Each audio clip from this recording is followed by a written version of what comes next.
Our big fight this weekend.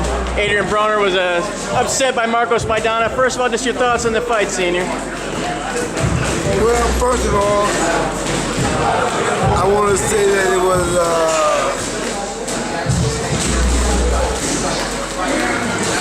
a good fight for him. I'm going to say that I would like to train Adrien Broner myself. Yeah. And bring him back to the top where it was. And when I say bring him back, not where he was, above where he was. What do you think he's doing wrong now? I mean, obviously, a lot of comparisons made between him and Floyd, him doing the shoulder roll and that kind of thing. So where's he going wrong? Well, the shoulder roll that he was doing, that wasn't Floyd's shoulder roll. I got to show him how to do the Floyd Mayweather shoulder roll. And then you'll see a different Broner behind him. Behind the other pair of shoulders, you'll see a different fighter. Here.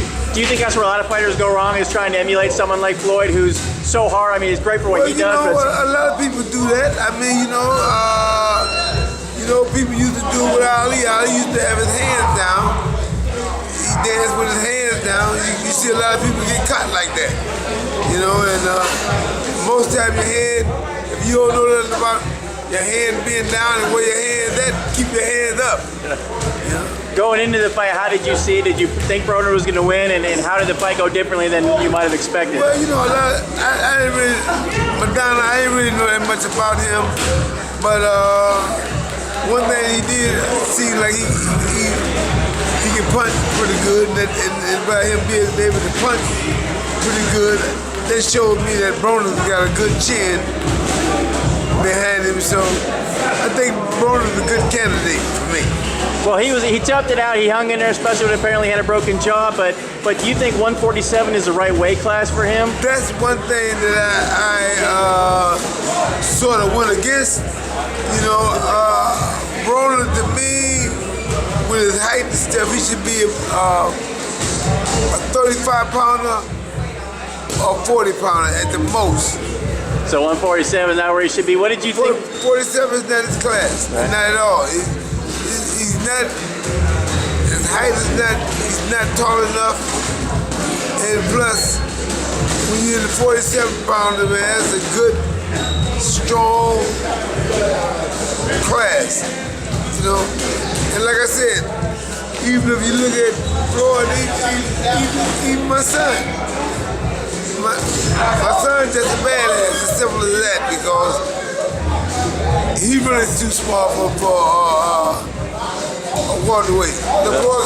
He can fight junior welterweight really easy, but hey, he do what he do. He got the skills, the mind, and the gift to do it.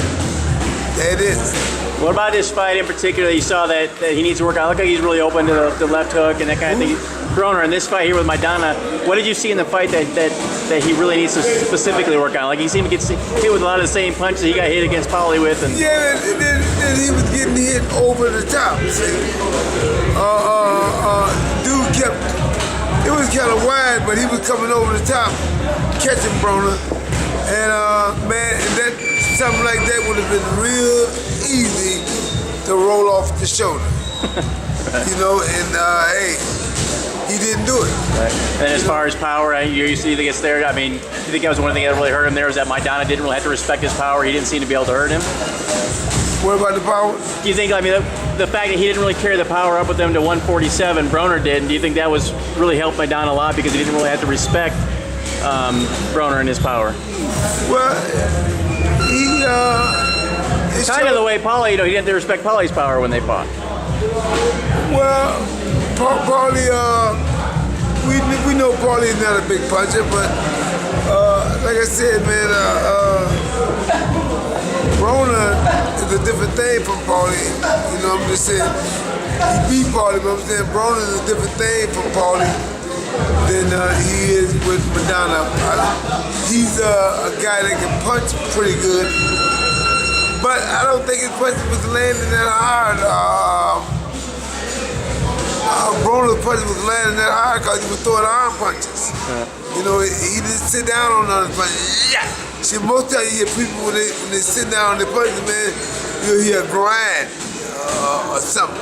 They're gonna do something, man. You will hear some kind of sound most of the time when you put your power in with the sound. All right. Well, last question. Obviously, your son is one of the most outspoken, verbal type fighters out there. Broner is obviously like to the next level almost. How do you think a loss like this will affect him, and should it? If you were advising him, do you advise him to maybe change his personality a little bit, or keep going where he is, or how do you think it'll affect him? I ain't gonna tell him to change no personality. I'm gonna tell him to change his trainer. That's what he's gonna do. If you want to get where you want to get, it's on him what he want to do. If you don't want to do it, that's fine. I'm more than glad with that. But hey, because I'm not the one that's trying to climb no ladders and talk stuff and get my ass whooped. So you ain't got to worry about me. I'm just telling you the way it is. If you want to get it right, you better take a bite off of this old man right here. Right. So do you think, just to follow up on that, do you think it will? I mean, when you have someone like that comes off a loss like that, as a former fighter yourself, how do you think that will affect him? I mean, do you think it'll change him a little bit as far as his personality? I'm gonna tell you like this right here. I think that he should come back, get his revenge. You ain't gotta say the first fight or the second fight. By the time the third fight, he should be good enough at that point. I done taught him enough to where he can do what he needs to do to stop this guy. I'm telling you right now, I can have walk right to that guy. The same thing my son did to Alvarez, and don't get hit. Fire back, take care of your business, stay on the case, and run your place. So he does that and looks you up, he'll be good to go, right? Thank you. All right, thanks, Floyd. Yeah. Got to talk to you. Bye.